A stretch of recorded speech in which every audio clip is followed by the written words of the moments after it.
Hola, ¿qué tal a todos? Es un gusto que estemos juntos, que podamos revisar, estudiar y profundizar acerca de las verdades que la palabra de Dios tiene para nuestra vida cotidiana. Antes de entrar directamente en materia de lo que hoy hablaremos, te pido de favor si puedes considerar que todo lo que subimos y tiene el propósito de edificarte te es útil, puedas suscribirte al canal si no lo has hecho, darle like al contenido si es de tu edificación y recomendarnos con otras personas. Comparte lo que la palabra de Dios tiene para la vida no solamente tuya, sino la de otros que también lo necesitan. Ahora sí, entrando en materia, quiero hacerte una pregunta.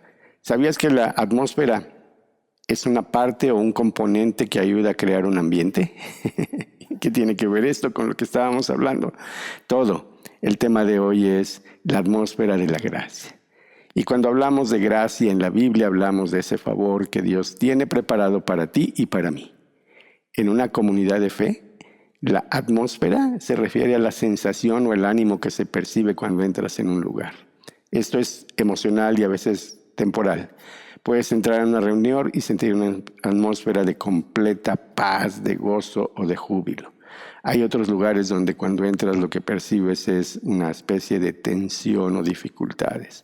En una comunidad de fe, la atmósfera puede cambiar por el tipo de música, el tema que se esté tratando, pero la atmósfera es algo importante en toda congregación y en cualquier persona que, teniendo a Cristo dentro de sí mismo, pueda pararse en un lugar y cambiar por completo la percepción de cómo se percibe el ambiente. El ambiente proviene del término ambiens en latín, que quiere decir lo que nos rodea. Aquello que rodea a un cuerpo, a un individuo, a una comunidad. El ambiente de una comunidad de fe no se limita al edificio, no se limita al lugar de las reuniones.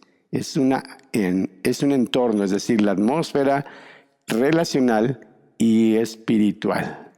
Y esto es muy importante porque cuando la gracia de Dios se manifiesta en cualquier persona, congregación, la atmósfera y el ambiente son propicios para nuestro crecimiento y desarrollo espiritual.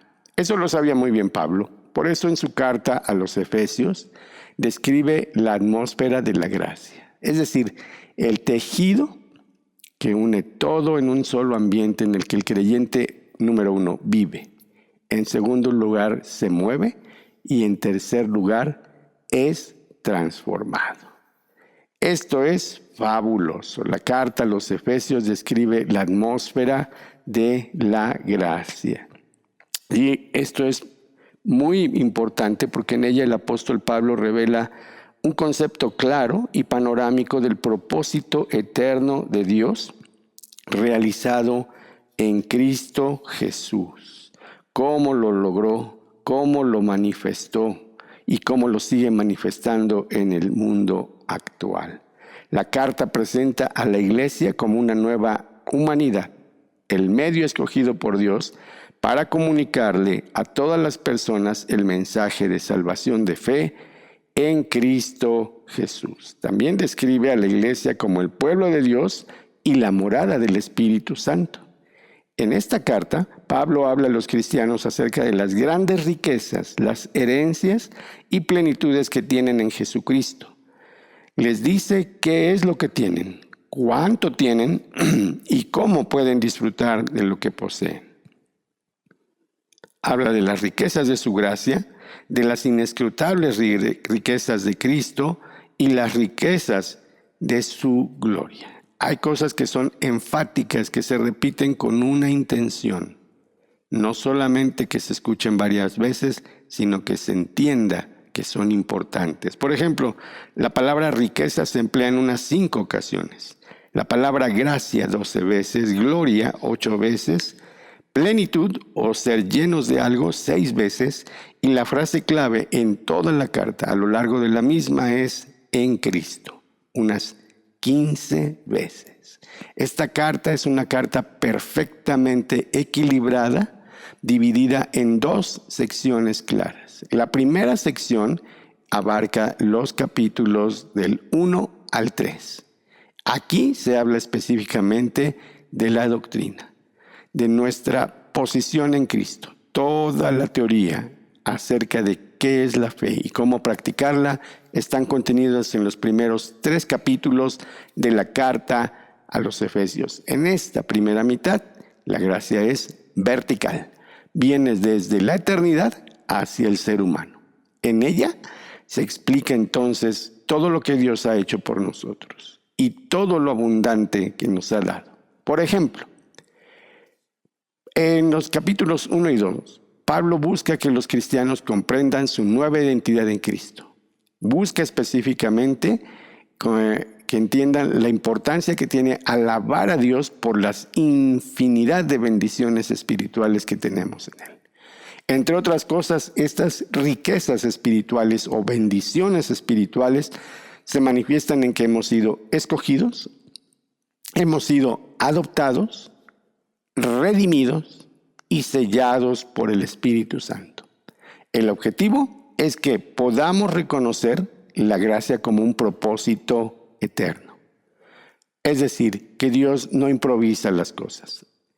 En estos versos se revela la parte pasada del plan eterno de Dios para formar la iglesia, para que entendamos que no es una organización, es un organismo, algo vivo y dinámico. El término que usa Pablo en esta carta es cuerpo de Cristo, con varios miembros, todos útiles y todos con una función específica. En el capítulo número 3, la gracia se manifiesta como un misterio revelado. En primer lugar, habla de reconciliación.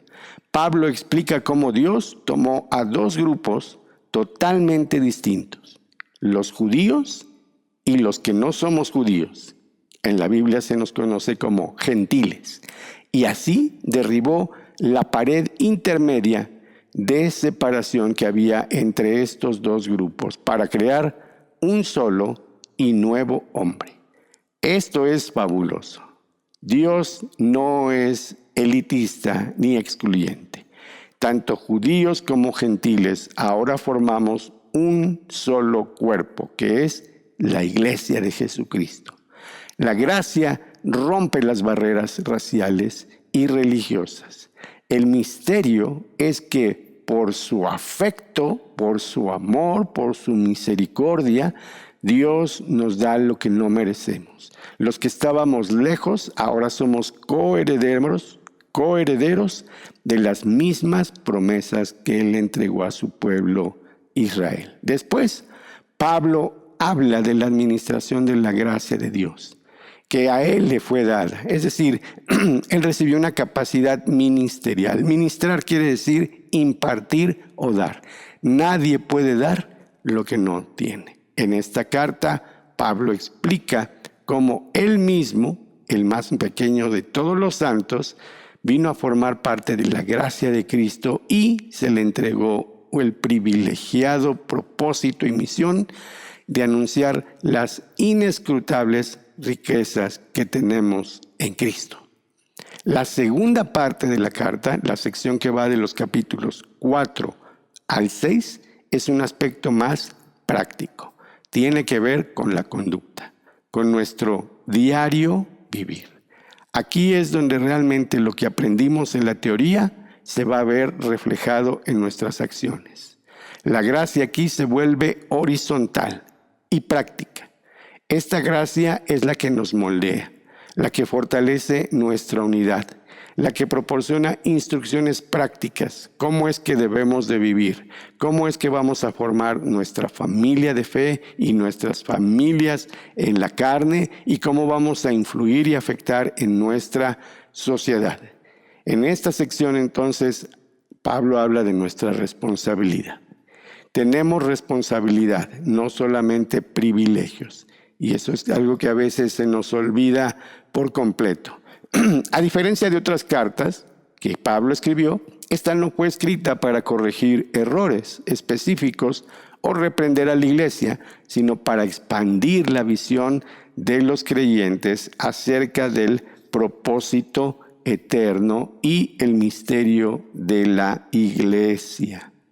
Por ejemplo, Efesios 4:7 dice: a cada uno de nosotros fue dada la gracia conforme a la medida del don de Cristo. Aquí la gracia no es solo para salvación, sino para que aprendamos a servir a otros. Es la capacitación sobrenatural para edificar el cuerpo de Cristo.